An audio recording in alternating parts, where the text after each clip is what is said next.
आपका हार्दिक स्वागत है। प्रश्न संख्या 3 का छठवां भाग। a बराबर 2, d बराबर 8 और sn बराबर 90। n और an का मान ज्ञात करना है। तो n पदों के योग के लिए जो सूत्र हमारे पास है वो इस तरह से है। sn बराबर n बटा 2a धन n ऋण 1 गुणा d। इस n पदों के योग के सूत्र में हम दिए गए मानों को प्रतिस्थापित करके n का मान ज्ञात कर सकते हैं। तो आइए दिए गए मानों को सूत्र में रखें। Sn बराबर 90, तो Sn की जगह हम 90 रखकर देखते हैं। n बटा 2, n का मान हमें ज्ञात करना है। तो n ज्यों का त्यों 2a यानी 2 गुणा a का मान 2 धन n ऋण 1 गुणा d का मान 8। या आगे लिख सकते हैं 90 गुणा 2। दाएं पक्ष में 2 n के बटे में है और बाएं पक्ष में यह 90 के साथ गुणा के संबंध में आ गया है। तो दाएं पक्ष में n 2 गुणा 2 यानी 4 धन 8n ऋण 8। यहाँ हमने 8 से कोष्ठ के अंदर वाले पदों को गुणा कर लिया है। लिख सकते हैं 180 बराबर 4n। n से अंदर वाले पदों को गुणा करते हुए चलेंगे। तो 4n धन 8n का वर्ग ऋण 8n। यहाँ धन 4n और ऋण 8n धन 4n बराबर ऋण 4n शेष रहेगा।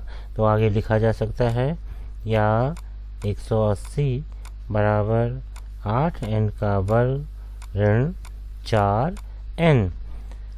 अगले चरण में यदि हम 180 को दाएं पक्ष में पक्षांतरित कर देते हैं तो 180 के स्थान पर 0, 8n का वर्ग ऋण 4n ऋण 180 के रूप में अगला चरण आ जाता है। या इसे लिख सकते हैं 8n का वर्ग ऋण 4n ऋण 180 बराबर 0।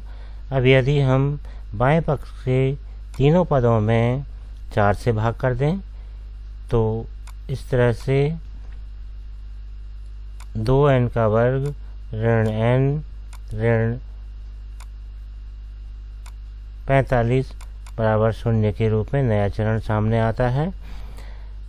2n का वर्ग ऋण 10n धन 9n ऋण 45 बराबर 0 लिखा जा सकता है। अब पहले दो पदों का एक जोड़ा और बाकी के दो पदों का दूसरा जोड़ा हम बना लेते हैं।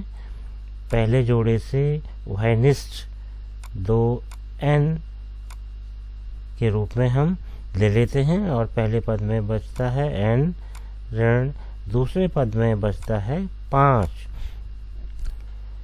अन्य जोड़े से जो कि 9n ऋण 45 के रूप में है से हम कॉमन या उभयनिष्ठ धन 9 को ले लेते हैं।